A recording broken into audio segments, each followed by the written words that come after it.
Well, welcome, Seth. Thank you for coming by today. It's good to be here.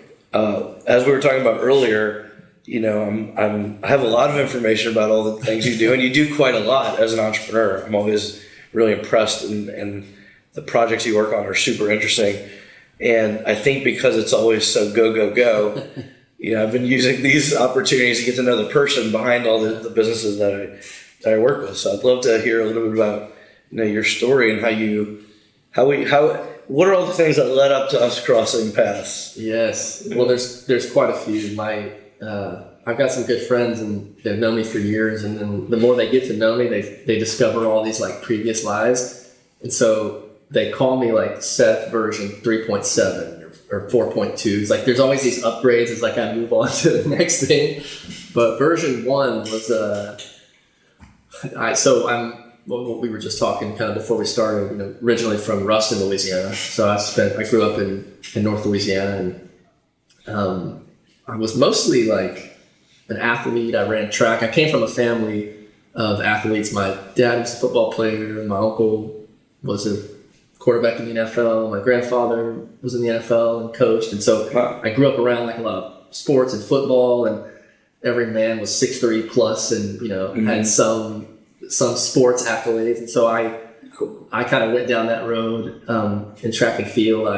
I was actually a pole vaulter. No, nice. I think that's one of the cooler track and field events. So I won 4 Louisiana state championships in the pole vault. And I still actually have the high school record at Ruston High. All right. There you go. Yeah, that was version 1.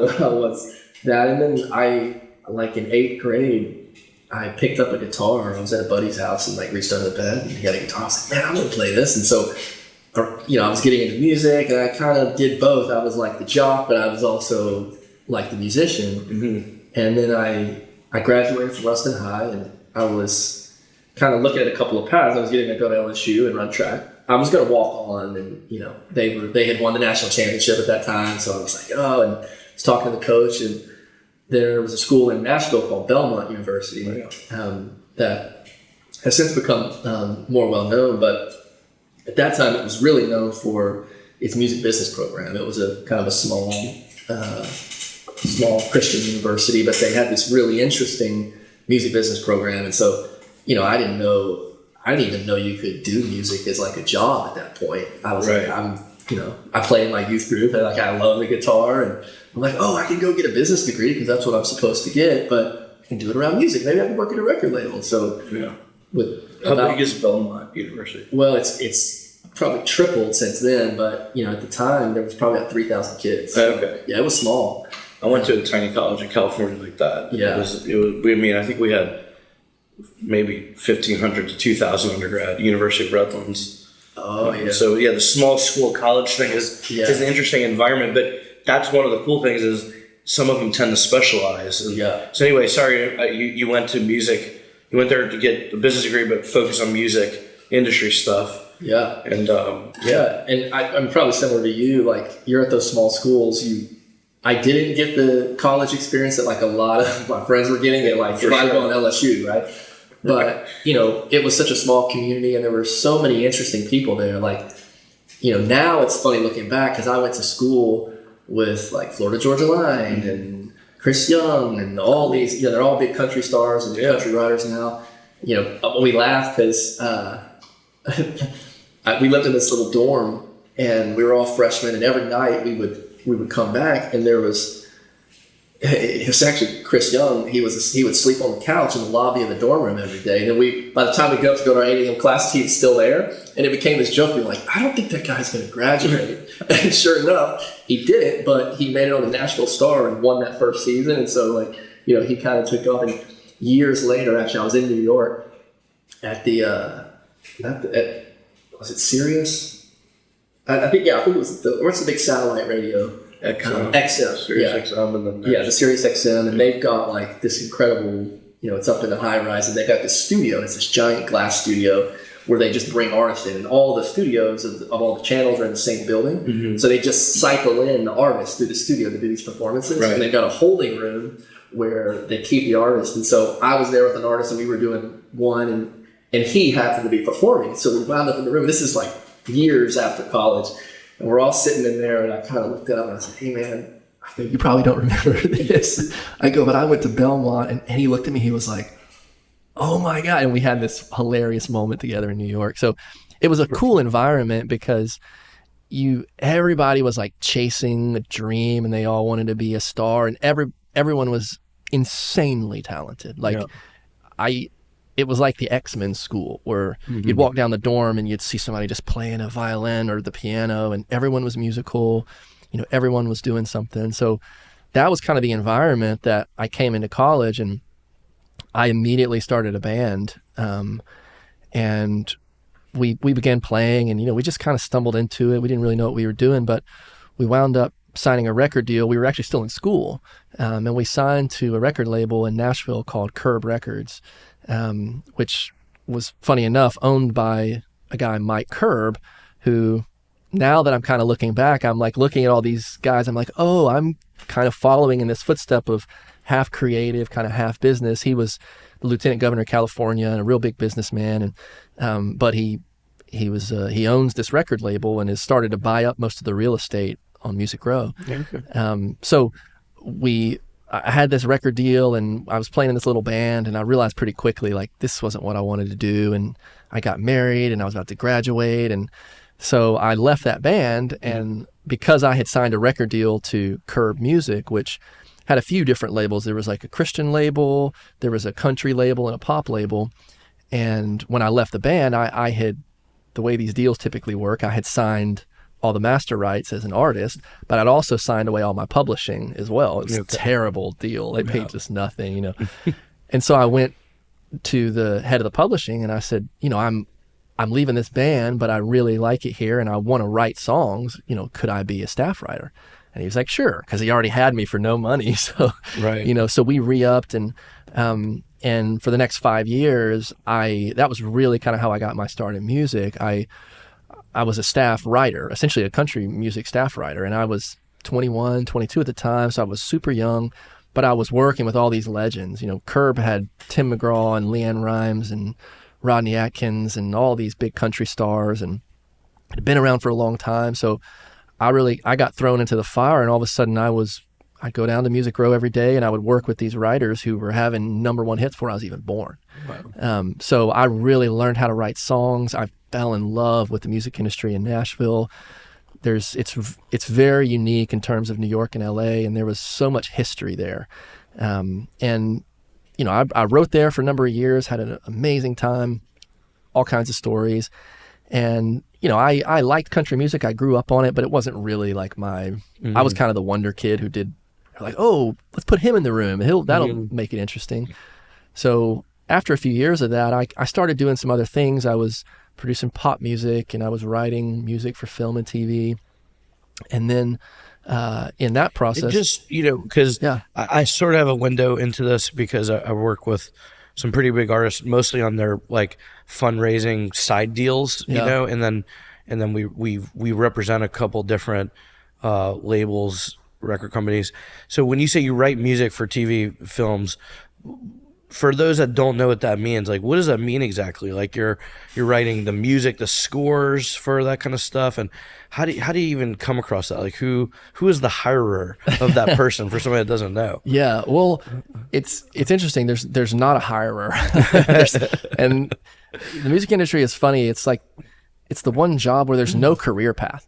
Like, everyone is different. No one's the same. And it's hard because you start comparing yourself to everyone around you, but you can't do that because everyone's story is different. And it's no exception in what they call synchronization music. So when you put music to film, they call that sync. Okay. So in order to put that in music, you need a synchronization license. So what they call like sync music was what I started doing. And typically the way that'll work is each TV show has a music supervisor, and they're tasked with going out. They have a budget, and they're tasked with going out and finding that music. So a lot of times they'll say, oh, we want this Rolling Stones song. And the Rolling Stones say, well, everybody wants the Rolling Stones song, so it's going to cost you $1 million. They say, okay, well, I only have $20,000 for the whole show. Right. So they'll go to a writer and say, can you write us something like the Rolling Stones? And then that writer will write the song and do the music, and they'll typically do everything. They'll produce it, and then that fee, gets paid to the writer. And there's a number of different income streams, in music, and it's a very interesting business. But synchronization licensing is the fastest paying. You get paid that fee, so it's a pretty attractive. Like if you can get a good, if you get into it, it's nice because you're getting paid and you can make money. But it's tough because you're not doing the music that you want. You're like, okay, let me write a song. You get a brief. You literally get like a piece of paper. And they're like, use these words. We want it to feel like this. And so you're just, you can burn out on it. But I did get into some pretty interesting projects. Like there was a show that came through town. Well, Nashville. Did you ever watch that show? Mm-hmm. It was a real big show. It kind of made Nashville music industry famous. And it was based around music and these country artists. And so there were some of those specific music shows that would pop up where they would be a little bit more intentional. Another one was Empire. You're right. And I wrote a lot of music for Empire, and that was a totally different project. Whereas because it was so specific, they would book out a big studio in LA. They would usually bring in a bunch of, R&B, hip hop production teams, and then bring the writers in, and they would set up different rooms in the studios. And then the TV writers would come in and they would say, okay, next season, here's what happened, here's what we're writing. And they would talk about the plot and say, this character needs this kind of song. And so you'd have a couple of choices, and then you would go off and try and write that song. So sometimes it was just, you've got songs and you pitch it to the supervisors and hope that they put them in the show. And then sometimes they hire you specifically, it's more rare, but specifically to write music, for what the show is and the specific plot. Yeah, that's good. Because I've watched a lot of, music movies or TV shows where they're like performing there, and I'm like, somebody wrote that specifically for that movie. Absolutely. And that's a pretty interesting like world to live in, I think, and a creative exercise, It's it was fun. Pretty interesting. That's cool. So anyway, I was doing that, and then I kind of got, probably the most interesting thing about my music career is I was, we would go down on the road and your publisher would book your sessions. So artists would come through town, or you'd have different writers from other companies, and they would just kind of, it's like putting you on a date. You get with two people in a room and you see if anything cool comes out of it. And one day my publisher called me and they were like, there's this producer in town from Denmark and his right fell through. Like, do you have an opening? And I was like, sure. And so me and a good friend of mine now who's having a lot of success, we went in the room with this guy, and we were sitting there, and we're like, okay, well, you're from Denmark. Like, what are we going to write? And he said, oh, well, my publisher's in Germany, and there's this interesting project that they're working on, in the German music market. Maybe we should write something for it. So we said, okay. So we wrote this song about a guitar player whose girlfriend left him for a DJ, and it turns out like it was the biggest song, like they loved it, and it was a Warner project. So Warner was like, this is the song we want every other writer who was working on this project to try and beat. So for a year, all across Europe, they were writing these camps, and we wound up having the big song. The project flopped. They spent who knows how much money. It didn't work. But from that, they sent me over to Europe. And so I went to Germany, specifically Berlin was probably where I spent the most time. And I began working with a lot of German artists. And Berlin is a kind of a cultural and music hub. Especially at that time, it was really kind of popping off. And I fell into this incredible community and scene of like European artists. And from there, I began working in the Netherlands and in the UK and a lot in Scandinavia. And most of the success I had in music came out of the European market. So I would go over there and just hop on trains and go to different cities and work in studios. It was a blast. And in that process, I was in the Netherlands and had been working with these kind of Dutch rock bands. And I got connected with a publisher who had all these DJs. And a lot of that EDM music, it kind of came out of Amsterdam. So there's a real big scene there in Amsterdam. And I didn't know anything about electronic music. I had all these, I came out of the Nashville music industry. I was a songwriter. It was musicians. Acoustic, I played all the instruments. Like I was a producer, I had this kind of like, about it. And I was working with this kid. He was literally a kid. I think he was like 19, and he was a big DJ. And we were sitting there, he pulls out his computer and he just starts playing these tracks. And he's like, okay, well, can you write some songs for me? And I'm like, okay. And so we're trying. And then I look at him and I said, man, what do you do? I'm like, I don't even understand how DJs work? And he goes, oh, well, I have a USB stick in my headphones and I go to the club and I plug it in and I play, and then there's the decks, and then I go to the next show. And I remember thinking to myself, I'm like, that sounds so much better than what I've been doing. Like, I've been lugging around guitars and buses and vans and I'm like, that sounds pretty cool. And this was at a really interesting time in the industry. It's 2016, and that was the first year that the music industry kind of made its turn positive. So, I got into music in 2003, and that was right at the beginning of the decline. Okay. And it declined. Meaning like of record sales? Right, because downloading had come in the late 90s, early 2000s, decimated record sales. And over the next 13 years, the industry was basically cut in half. So everybody was scrapping for, at the table, and companies were going out of business, and it was a kind of a tough time. So 2016 is when Spotify had come to the US. It was starting to pop off, and the DJs and the electronic music was happening. So I had all these songs, and these DJs were recording them. And so I thought to myself, I'm like, man, everybody's a DJ now. I could be a DJ. So I had a record, and I knew that a DJ was going to want to record it and release it. And so I said, well, the next DJ that wants to like put this song out, I'll just be like, well, I'm a DJ too.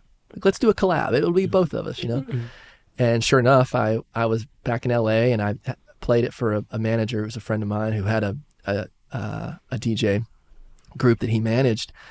And he's like, man, this is great. I think the guys would love this. And so he went and he played it for him. And I told him, I said, well, ask them if they would do a collaboration with me, so I wouldn't just be the writer, but I could be the artist. And he came back and he said, yeah, they're cool with it. And I was like, okay. I'm like, my SJ. I'm like, that's my DJ name. I'm DJ SJ.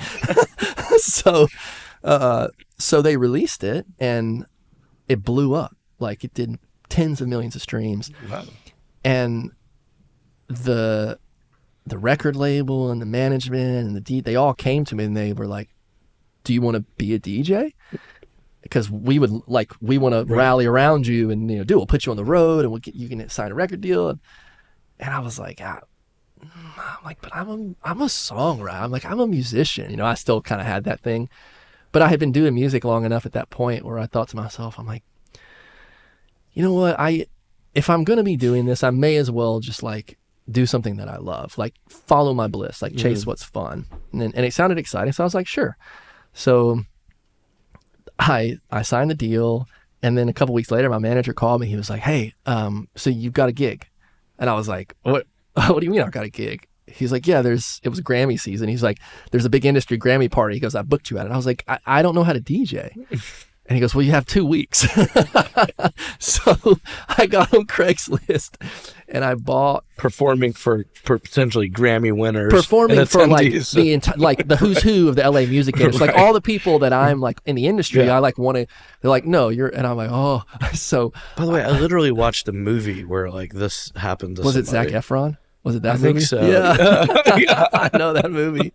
Right, where he gets a big chance. It's like somebody took this story and made it into a Netflix show.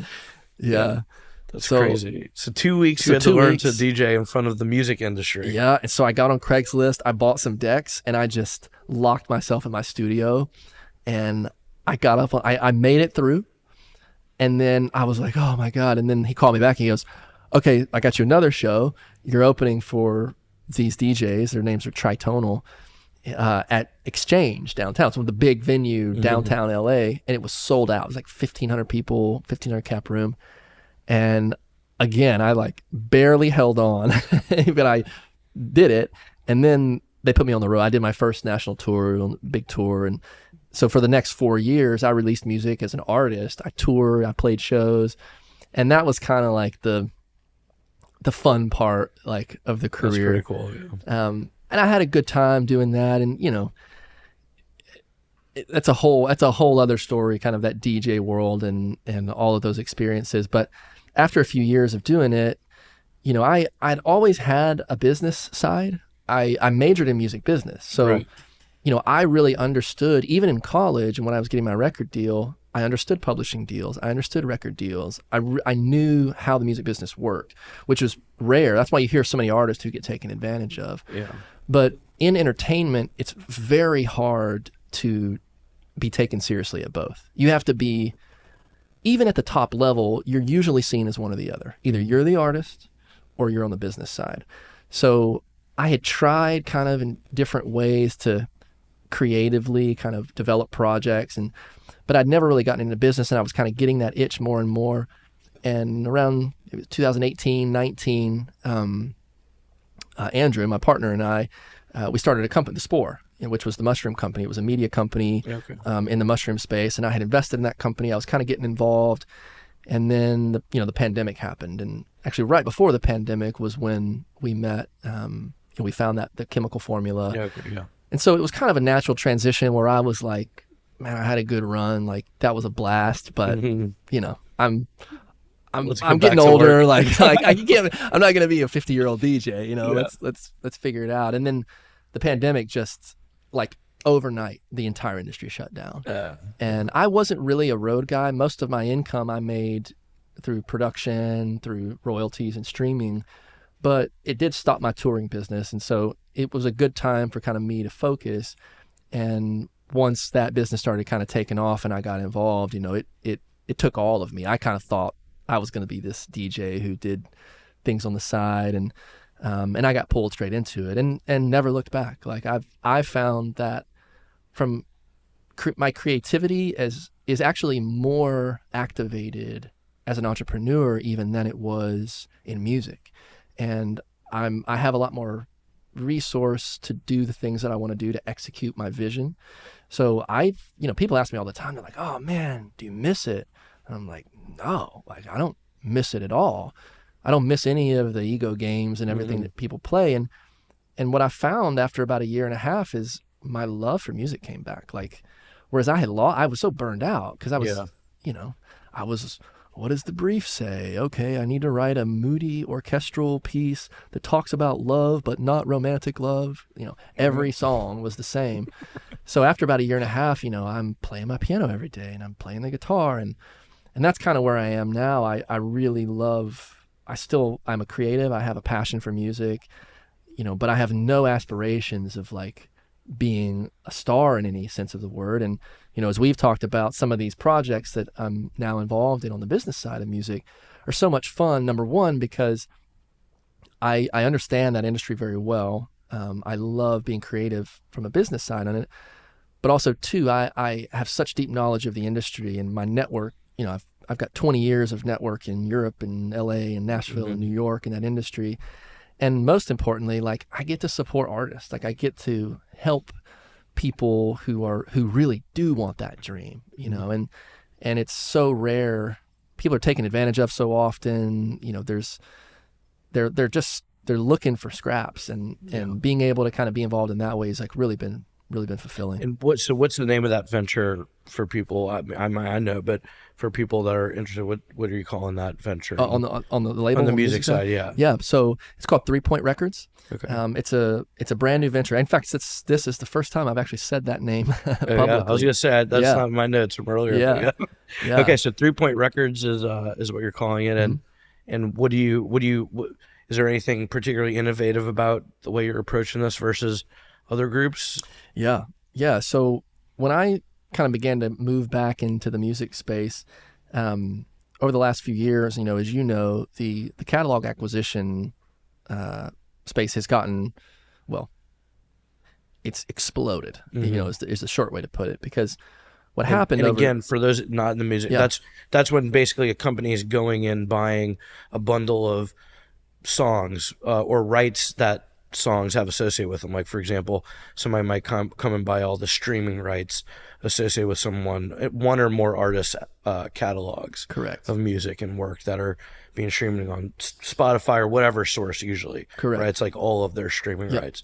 So when you're saying that, that's kind of what you're talking about. Exactly. And a catalog is essentially just a collection of music rights. Right. And there's different types of music rights. There's different, combinations of music rights. But the simple idea, I use the analogy to say a song is an asset. It's like a building. It's like a house, right? So that house has an asset value, but it's also income generating. And most artists actually don't even know this. Most artists say, I write a song and I get checks from that song. They understand that song pays them, but they don't understand the value of the asset. And that asset has always had value. Catalog deals have always taken place, but typically those multiples, were 4, 5, 6 times what they would call the resting rate, the average revenue of that catalog over a year's time. Okay. But over the last few years, those on the low end now, we're seeing 10 times revenue. On the high end, 23, 24, even upwards of mid-20s in some of these big legacy deals. On average, the funds are buying 15, 16 times revenue.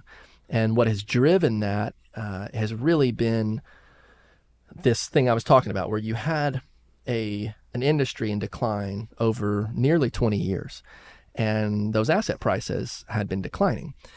And what the industry was really looking for was the next medium of consumption.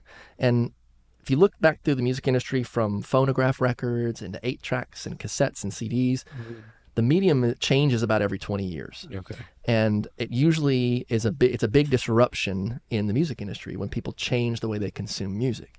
And this has been, in my opinion, the biggest disruption in that. When we went from music as what I would call a discretionary or luxury item, right? You go to a record store and you spend $18 and you get 10 songs. Yeah. That's what we used to do. Now people don't want to own them. They don't even want to own a download, right? Remember that little window of time where we all got on Apple and we bought our downloads? Right. Nobody wants to own music. Now it's a utility expense. I do collect records, though, I should say. Well, it's actually coming back, right? Even the tapes are coming back, right? I never stopped, right? So Yeah. I've kept my physical medium through all these years, and for me, I don't know why, but yeah, you're right. Most consumers, although it's changing a little bit, there's for the first time, record sales sold more than CDs since like 1993 or something, or maybe earlier. But yeah, I know what you mean. This has been a giant disruption where in a short period of time, we went from paying for everything in physical stores. It was a discretionary luxury item. You cherish these things for, you thought, your whole life, to, 5 years later, you were downloading everything for free. Yep. That became a norm.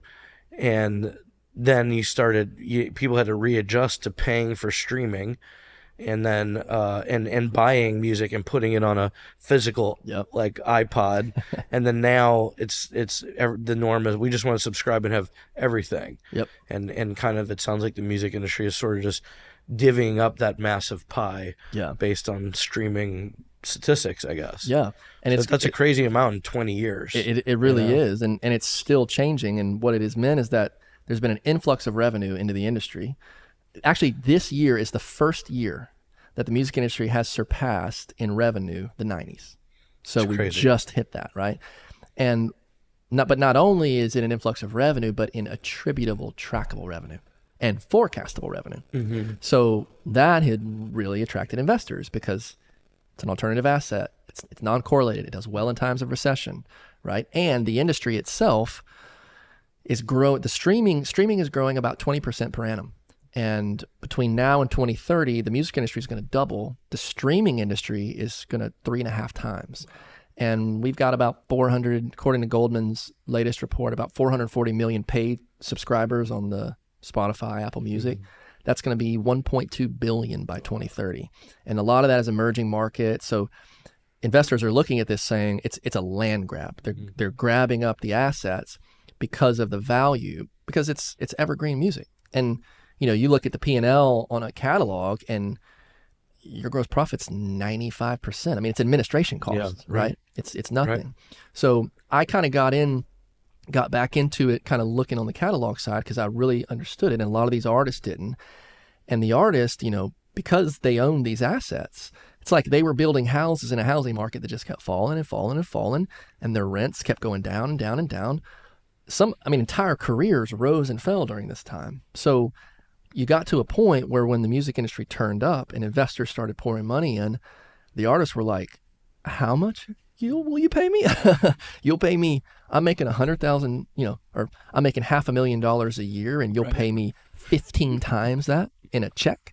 I'll take it, because I'm going to go make more music. I'm just going to keep making music. So that has really driven the growth in this catalog revenue. And as a long way of getting back to your question, The difference that in our label, in our philosophy is, what we've seen, our I'm not going to say his name yet because it's not public, but our partner, our head of A&R is a big music executive. He ran a lot of the Capitol and Epic, a lot of the big, major labels. And what he's noticed and what we've noticed as well is that the majors own all these massive legacy catalogs, right? So who owns Joni Mitchell's records?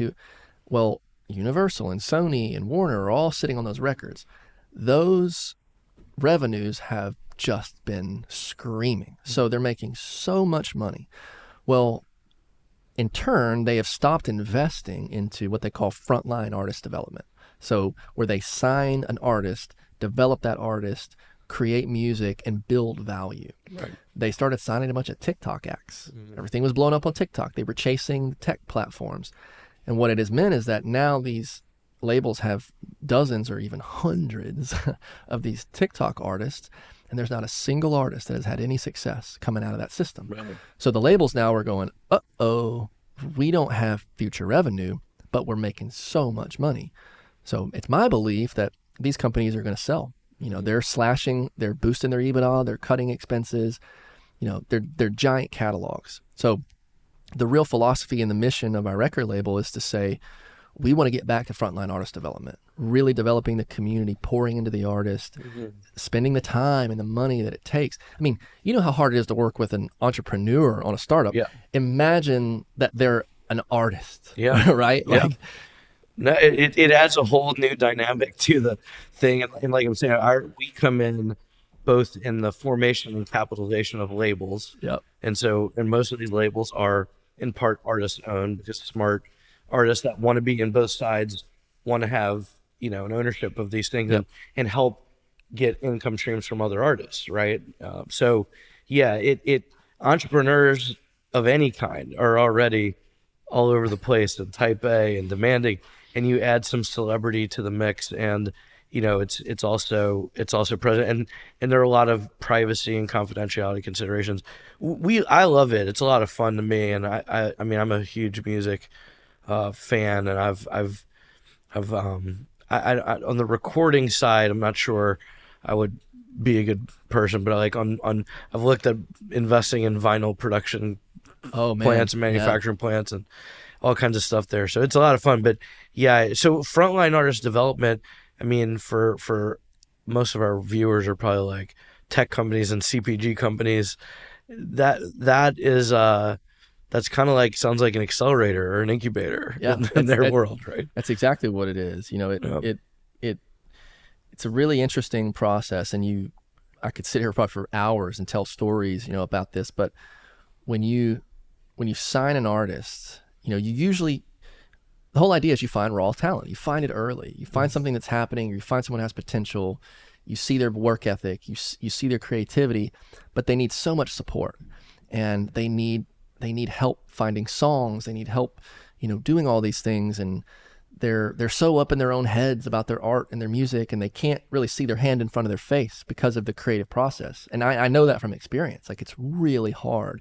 So, true A&R is the real commodity in the music industry. Being able to take an artist and get that artist from here to there. And you can see that, if you pick your favorite artist and go listen to their first album, go watch their first interviews, go watch their first performances, go listen to their first songs, and then listen to them now and see the difference, right? And that doesn't just happen on their own. There's an entire team around them, that helps them find that song, change the words, really hone in, speaking into the artist and telling them like, hey, that's actually incredible. Like, you hate that song. I mean, a great example is Dave Matthews, right? Crash, he hated that song, hated it. He hated it so much that the label, right when they finalized the record and before the pressing, they secretly put it on the record and pressed and released the record without his knowledge. And it was the biggest song the band ever had, right? So the artist is not always the best the best judge of their own music. John Mayer's another example. Daughters, he was accepting the Grammy for Song of the Year. And as he walked off the stage, he probably looked at somebody at Sony and he goes, I still don't think this is the right choice for the first single. And he walked off stage, he won Song of the Year. So that process is really what we want to focus on. It's developing that next generation of artists. Cool. And and so in addition to all the music stuff, you're also involved in a consumer products brand, which is, to me, this is a big subject too, that you have to really kind of understand all kinds of components, both the science and what you're trying to solve, related to the problem. And then there's science and all the typical CPG and e-commerce things that are related to the solution. So tell us a little bit about Superstratum and the mycotoxins that every time you and I talk about it are making me feel like I've got to do an immediate detox. And I think people watching this are going to have the same reaction. They're like, I need to look into this. Yeah. This one is it'll shake you to the core when you actually understand what's happening. And I came into the entrepreneurship game kind of later in my life, and I joke around now. I'm like, man, I started about the hardest company I could have started. There were so many easier paths I could have taken to dip my toes into entrepreneurship. But essentially, as I was, we had our media company, and my business partner at the time he had a friend, and actually it was a mutual friend of ours who had, I think he actually died on the table at one point, but was so sick from mold. And we knew that this was a huge problem and that it was underrepresented, and we found a chemical formula. And this formula was an interesting polymer technology. It was a very safe, non-toxic, invisible coating. You can spray it on anything, including your clothes. Mm-hmm. And it would prevent mold, mildew, bacteria, any kind of microbial growth for, in some cases, 25 years. And it was water resistant. You can't rub it off. So, we saw that and we said, oh man, this solves the mold problem, right? Mold's everywhere. You can't stop it from growing. We found a solution. So we raised some money and purchased the IP to that formula, and kind of, a marketing guy and an ex-DJ, went down what we thought was a CPG play. We said, oh, we're going to sell this. You can put it in your shower in 3 months. You'll never have to clean your shower. And we had all these ideas, and what we learned really quickly, the wake-up call was, there's a $200 billion industry, that is focused on solving this problem. You get mold in your home, you're going to call a mold remediation company to come out and to clean it. And they use toxic chemicals, things that quat salts, right? A lot of your viewers who are listening, if they go to their cabinet and they pull out those products, they're going to find what are called quaternary ammonium salts. Mm-hmm.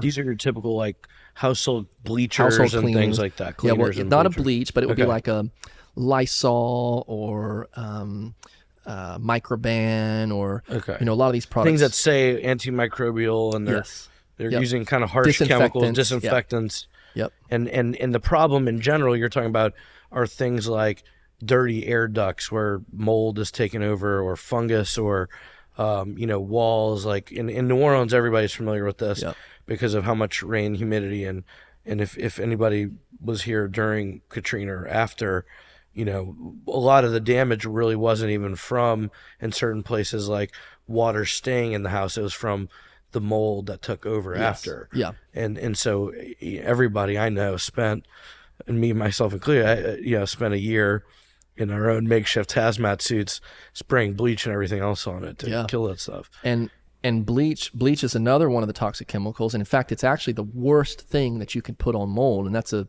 good segue into to kind of our problem. When you put bleach on mold, fungus, as you know, I have an affinity for the fungal kingdom. And we're fun guys. We are fun guys. Here we are. That's right. At one Halloween, I actually me and my buddy dressed up as mushrooms, and we were fun guys. Nice. Anyway, but fungus itself has an incredible evolutionary defense mechanism, and that defense mechanism is a poisonous chemical that many types of mold produces. it's a biotoxin. It's not a living organism, right? It's a poison chemical.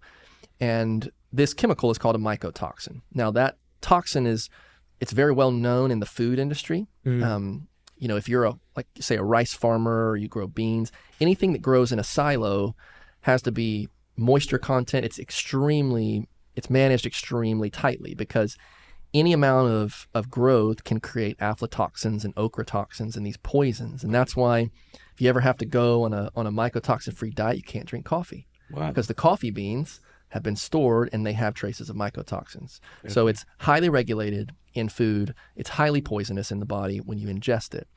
But it is never talked about in the space of I never heard about the mold that grows in your home. I never heard about it until I talked to you. Yeah. People don't know. Yeah. Even in the mold industry, no one in the mold remediation industry.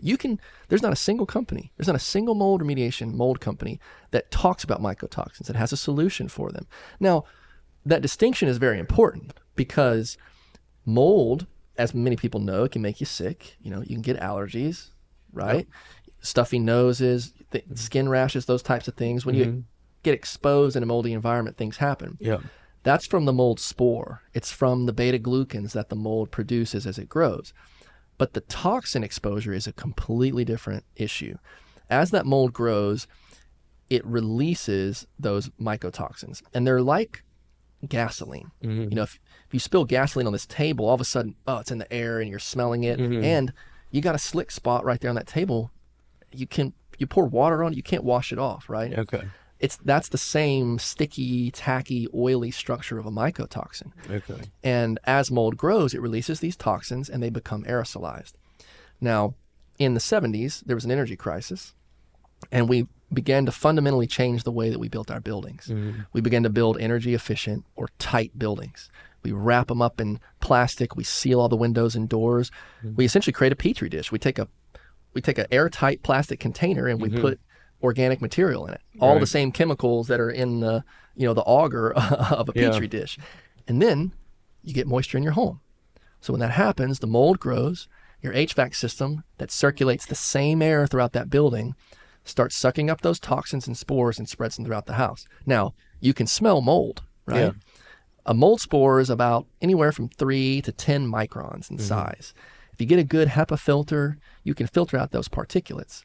But a mycotoxin is a nanoparticle. It's a tenth of a micron. Yeah. And there's no chemical that will break it down, or traditionally, there's been no chemical that will break it down, and it's odorless. And there's never been any studies done on these toxins in buildings. So it was this giant kind of gray area where no one could agree on, are there mycotoxins in buildings? Do they exist in the air? Do they poison people? There are some giant industries that are incentivized to say no, right? And so that has traditionally been the answer.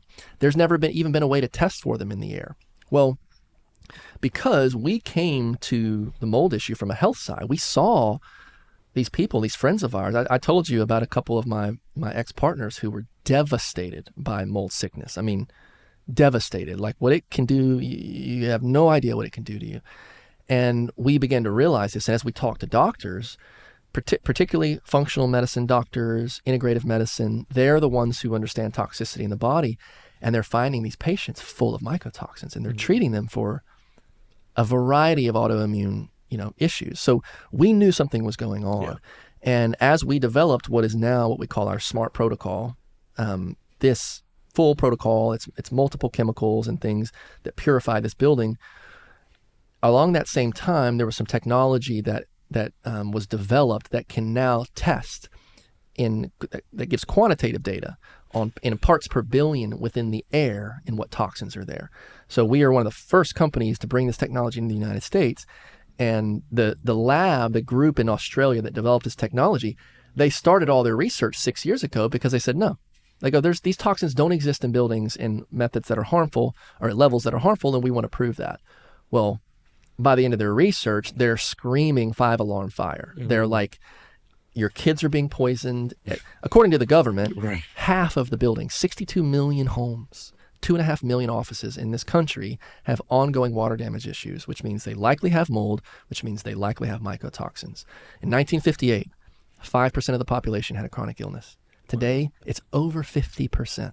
And I am here to tell you today, the primary driver of that is not your food, it's not your water, it's not the things you put on your skin, it is the air that you're breathing in your building. And there's no way that you would know that because you can't smell it, you can't taste it, you can't filter it, and until now you couldn't test for it. And I've told you this story, but I'll tell it for your audience. You know, I could tell probably 30 of these stories, but you know, I had a conversation with a guy the other day, and he told me about his ulcerative colitis and how bad it had gotten and how he couldn't leave his house for weeks at a time. And it was a very wealthy family, by the way. They were not limited in resource. Yeah. And he was going to Vanderbilt, and Vanderbilt had exhausted all treatment options. And they said, we don't know what to do. We need to remove your colon. And he didn't like that. So anyway, he flew to Mayo Clinic, and they tried to figure it out. And he had kind of gotten it enough under control. And as soon as he said that, I knew exactly what was going on. And I said, have you ever had a mold issue in your house? And he goes, yeah. He said, 2 years ago. I said, when did your symptoms start? And he goes, 2 years ago. And it clicked, right? And I explained to him, I said, it's not mold that's poisoning you. I said, you have a chemical toxin in the air that you're breathing. And by breathing that toxin in, these chemicals, you know, if we want to get a chemical into our body, what's the best way to do it? We breathe it in, right? You smoke something. It's the quickest way to get it into your blood. So as you breathe in the toxins, they accumulate in the body, and 25% of the world's population has a genetic mutation that won't allow their bodies to methylate, to pass toxins out of the body. So they accumulate in the body, and the body launches a cytokine response. The immune system attacks those chemicals, but it can't get them out. So it's like revving the engine and, you know, all the way in the red. And when that happens, the immune system gets taxed, and a variety of issues can show up. So, I mean, just the things that we've seen, the scientific literature says this: fibromyalgia, chronic fatigue, Hashimoto's, alpha-gal. I mean, any autoimmune, thyroid, you know, allergies, hormone issues, everything, anything that's autoimmune, if your immune system is having problems, it can be attributed to these toxins. Yeah. Now, potentially, right? Yeah. Right. They can be linked. Yeah. In addition to that, you know, what we're seeing, there's research now that shows that these toxins not only tax the immune system, but they actually demyelinize the neurons in your brain. They cross the blood-brain barrier. Wow. That's why you get brain fog. That's a very common symptom that people have. Yeah. And and this is just my anecdotal data in our customers, because I see these trends in the broad swath of the population from the early 20s up into the 50s. You're going to get all those autoimmune issues. You're going to be tired. You know, chronic fatigue syndrome, for example, 93% of all chronic fatigue patients have at least one mycotoxin in their system. Chronic fatigue syndrome didn't exist until the 90s. It is mold poisoning, right? So that's what we see in most of that population. In the elderly, we see Alzheimer's, ALS, dementia, all the neurodegenerative diseases. It is my belief, you know, our parents, our grandparents get old, they start staying inside more, and they all get some sort of neurodegenerative disease, and they die. And we think it's a coincidence, right? But we've got a customer right now. Both he and his wife developed MS at the same time. They're here in New Orleans because Katrina, the house flooded, right? They didn't take care of it. So these problems can last for years and years and years, because once those toxins get in the building, they never come out. They'll stay for years, and we've got data that shows that without treatment, without any treatment, and there has been no treatment, before. So how do you guys address the issue? Because, you know, like I said, it is interesting. I never really in all our conversations either. I never really connected the dot to the idea of these new kinds of buildings maybe being more susceptible because of how kind of tight the envelope of that's what they usually call the building seal, right?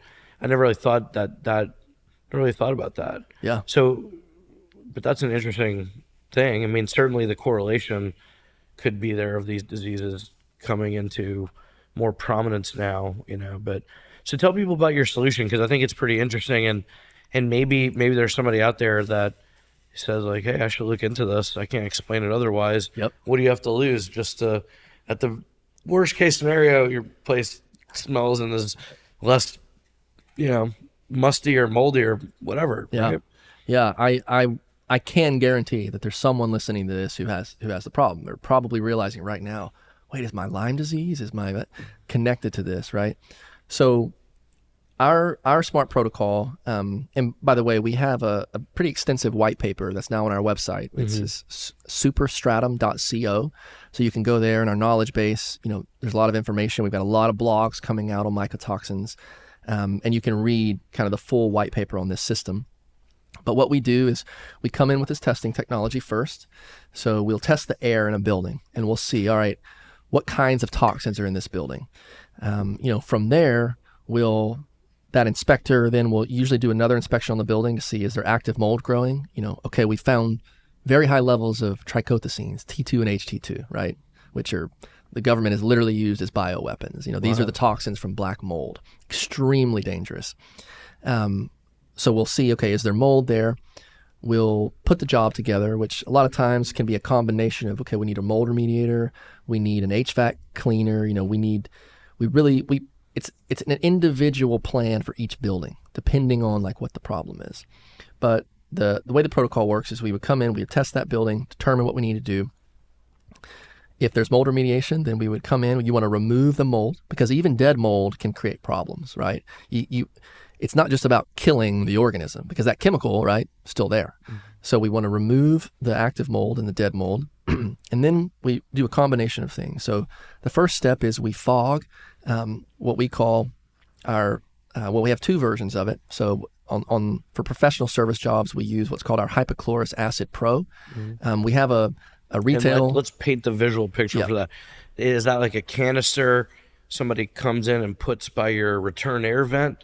Or is it like a thing like if you've ever used different kinds of insecticides, you put things in different rooms and it spews out? What does this look like? Yeah, so there are a number of kind of foggers. There's a lot of foggers on the market that can do this. It can be done with a variety of hardware, but it's not pressurized. It's you can buy it in gallon jugs. We have a retail version of it as well, what we call our everyday cleaner. Okay, and that's on your website. That's on our website as well. And I would tell anybody, all these toxic chemicals, the quaternary ammonium salts, the bleaches, these are being quats are banned now in the EU. You can't buy them in Whole Foods anymore. We're realizing if anyone out there is using Lysol wipes, that is not the way. That you're getting that on your skin. It's bad for you, right? So those won't be around right in the future. But the EPA is pretty joined at the hip with a lot of these companies. So hypochlorous acid, even though you hear a word like acid, you're like, ooh, it sounds dangerous. It's actually salt and water with an electrical current run through it that creates the hypochlorous acid. And as you know, it smells a little bit like chlorine, but your white blood cells are making it inside your body. Yeah. It's a chemical in your body, and you can breathe it in. You can drink it. We don't sell the product for that use, but a lot of biohackers and people have been using it that way to clear out their airways, right? So we actually have mold remediator. He was a lifelong smoker, and he was one of our first customers who started using the product.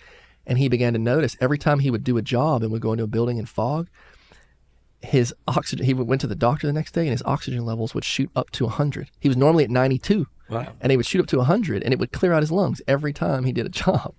So that's the first step, is we want to fog this hypochlorous acid into the building. And we have data now, it's in the white paper, the first proven data to show that this hypochlorous acid will actually denature and break down that toxin. So it's the first time, we can say that. So that's the first step. We fog that. The second step, and this is in our what we would call like our level 5 treatment. If you've got a very sick or sensitized person and a pretty serious mold problem. The second step would be a micro clean. So we wipe down every surface with that chemical in the house. Sometimes we'll bring in a contents cleaning company to remove the contents in the soft goods to do that. Most of the time we do that in place. The next step is we fog again with a more diluted version of that. And that is in order to raise the relative humidity of the building. Because the next step is another product that we have, a very unique technology as well, called our remediation bombs. And these, what you used in your car, right? Yeah. It looks like a little compressed sponge. It comes in a little plastic container. And they're two chemicals with a membrane in the middle. And they're built in certain sizes to create a certain amount of gas. So this releases a chemical called chlorine dioxide. Now, chlorine dioxide can be delivered in either a liquid or a gas form. Gas, it is the most powerful. Chlorine dioxide molecule is the most powerful oxidation molecule that we know of. It was what was brought in during the anthrax attacks that happened in D.C. They didn't bring in bleach or quat salts or hydrogen peroxide or peracetic acid. They brought in chlorine dioxide. But traditionally, it hasn't been economical because you had to tent buildings. It was very expensive and you needed big generators. Our technology is very unique because we have a patented delivery system of specific amounts of chlorine dioxide gas. So like you did, you can take one of our 50-gram packets, put it in your car, add a little bit of water and shut the car up overnight. That gas will fill up the car, get into the seats, get into the AC vents, and it will remove all the odors. It will denature everything in that car and purify the air. So it was noticeable. I mean, who knows if it was placebo, but I don't think so. But it I have an old car for those that don't know, but it's a car I've had for 20 plus years. And I love it. It's like my pride and joy. It's a lot of fun. But it's built up like lots of use over time. And I used it, and it was noticeably like lighter, is the way I would describe it. Like it just felt cleaner, fresher, and it just it was easier to breathe in for sure. So we do that across the whole building. Right. We put those packets out into the building. And chlorine dioxide, the higher the humidity is, the more powerful it is. So that's why we do that fog. We want to raise that humidity up to about 65, 70% relative humidity.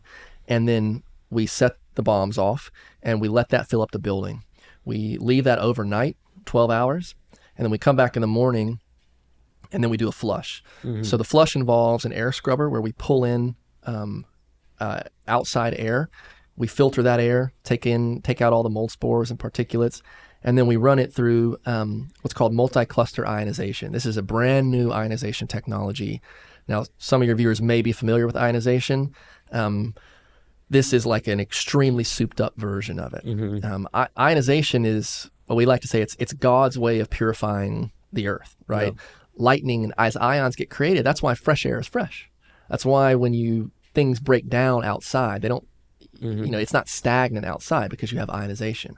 We don't have that inside. We have stale air because there's nothing that creates ions. This device pushes air into the building. It ionizes that air, and that positive pressure pushes the gas out of the building. So once that's happened, we've got pure ionized air, a fresh, clean building, and then we come back with our last step. And this involves the coating technology, that I began talking about. Right. This is a very revolutionary product in this space. So this is what's called our smart polymer coating. This is proprietary to our company. You won't find any other product like this.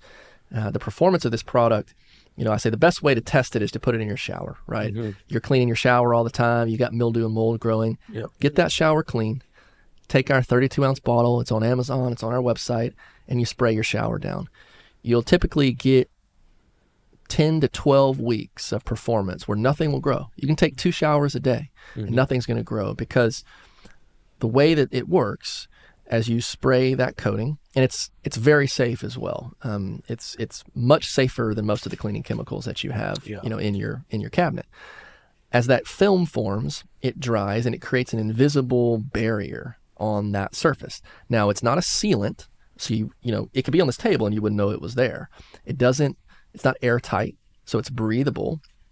But that polymer matrix, inside that polymer matrix is an active antimicrobial. And in a dry state, it's sitting there on the surface, and if a mold spore lands on it, it dies, it can't grow. If there's mold in the wood, it can't grow out of the wood. But when water hits that, if you have a bleach or a quaternary ammonium salt and water hits it, it just washes right away. It goes down the drain, and that mold spore grows. Our product actually doesn't get rubbed off and it doesn't wash off. And when the water hits it, it becomes super active because that coating is dynamic. As it starts to open, it begins to release more actives and becomes super active. So in a wet state, when mold grows, it's super active. And as the water dries, it closes back up and it lays there, and it'll do that hundreds of times. So like I said, almost 3 months in a shower, I mean, anyone who lives in Louisiana will appreciate this. Outside of the home, your outdoor furniture, your slippery sidewalks, your brick, stone, vinyl siding, you typically see about 2 years of performance. So in weather conditions, it'll last for about 2 years. And then the green stuff that grows on all the outdoor furniture, prevent all of that. Off. Spray down the pillows, spray everything. That's incredible. Yep. So your boats, right? You can winterize your boats. It'll last an entire season on your life jackets, on your boats. No mildew was going to grow.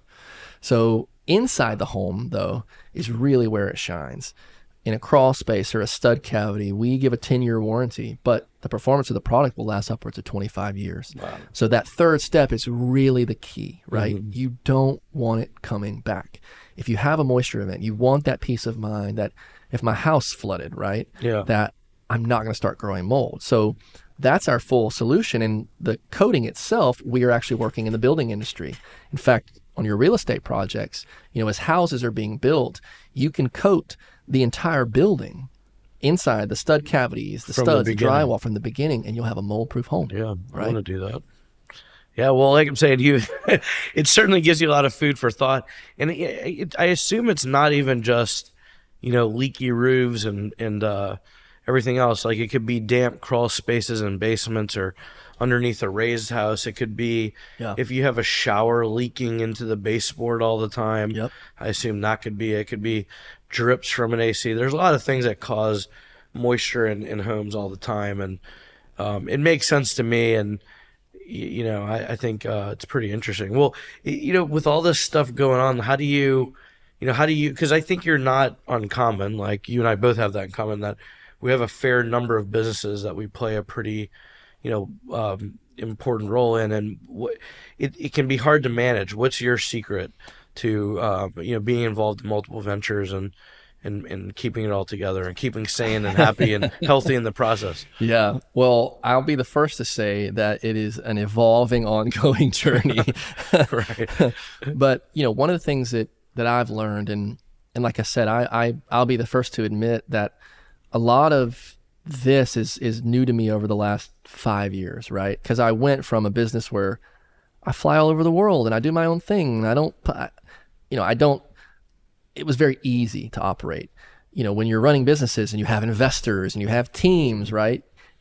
You realize, oh, I'm chained to this thing, and, you kind of wake up every day, and sometimes that's exciting and sometimes that's terrifying. Right. And what I've learned, I learned this really early on too. And I knew this from kind of the work I had done previous, but I really, really, really try and focus on the things that I'm good at and not focus on the things that I'm not good at. Give those other people a hire for that, right? Bring in a partner for that. So, for me, I have a specific set of gifts. I bring energy and ideas and strategy. I put people together. I can create a lot of momentum, but I need a structure around me to help execute. So, these ventures, it's really sexy for me to come on a podcast and talk about all the things that I'm doing, but what everyone doesn't see is like, my COO is probably watching, and like everybody going, well, we're the ones, and that is true, right? They're the ones running the businesses, and they're the ones who are, holding our team accountable.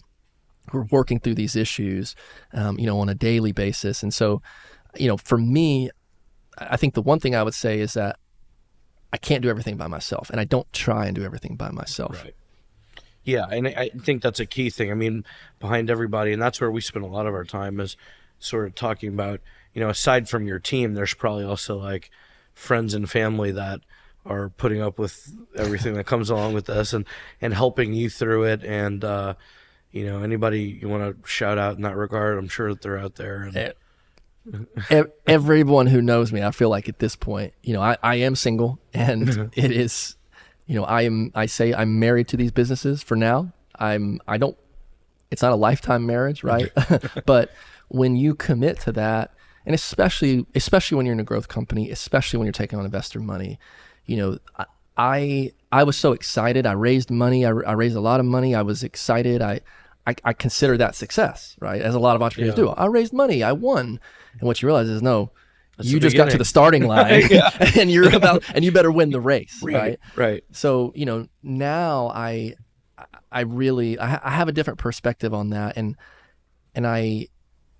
but that karma of that responsibility that you take on when you take on somebody else's money, I'm involved in an issue right now where I've got to go after someone for investors' money. And I say to myself, if that was my money, I would just chalk it up. It's not worth the time. I go, but I feel this responsibility for that. And so being supported in that by the people around me, I think I have my mother, my sister who works for me, a lot of women in my life probably worry about me because they see, the way they work, they see the stress. But I will say, I don't want to tell a story that I'm just this burned out entrepreneur. I really am learning kind of how to balance and how to lean on other people, how to give up, how to give up some of the responsibility in a business. And as your business grows, you're able to do that. If you're the type of founder or CEO, like I like to believe that I am, that I don't need all the praise, right? I don't need to do everything, because my life is much more enjoyable when I can delegate, when I can lean on other people for support, and I can really stay in my lane. So, I'm in that phase where I'm growing. I got a lot of things. I'm hiring team. I'm still building that structure. But ultimately, I want to have a healthy life. I want to have a family. I want to be happy and be able to do the things I want to do. I'm building these companies because I want all that. Yeah. I'm not building them just because I want to make money. Yeah. Well, I think you hit on so many really important things that distinguish, both a good entrepreneur and a good person from something less, which is, and it comes out in tough times like these where, there are some entrepreneurs that don't feel any obligation to all the people that came to support, and they come to view investors as this albatross around their neck. And these entrepreneurs invariably, without exception, find themselves in kind of that position of like, they're the ones that didn't really make it. They didn't get it. No one's going to give them another chance, because nobody wants to be part of that kind of thing. And it may last a little while, but ultimately the chickens come home to roost, as they say. And you can't, that karma follows, and it becomes apparent to people after a while. But I think you hit on so many really kind of key things and said it pretty succinctly and eloquently. Well, I learned in my raising, I'm like, oh, we've got amazing tech, we've got a great team, right? And I go to investors and you pitch, and they say, oh, I'm interested, I'll invest. And you're like, oh, you invested in my company. And pretty quickly I began to realize, I'm like, they're not investing in my company. They're investing in me. Like, they believe in me, because I had that, I heard an investor one time say that they look for entrepreneurs and founders who have, who are smart, who see trends and are smart, but who are also naive. Mm-hmm. They're smart enough to see the angle, but they're too naive to know why they shouldn't be able to accomplish it, right? And that's who I was. I found an opportunity, and I was like, I can do anything. I can do this, not knowing all the reasons that I shouldn't. And the people that invested saw all the reasons why it shouldn't work, but they believed in me. And the more time that has gone by, the more I've realized that. And that's why I appreciate my investors so much, because I realized that, I'm not a late stage company. This isn't a transaction. This is like, I am betting on you, and I'm betting that you're going to figure it out. And I think that's why the pressure is like, oh, like I am married to this company. I have a commitment to this company, to these investors, because they believed in me. Yeah, well, that's awesome, man.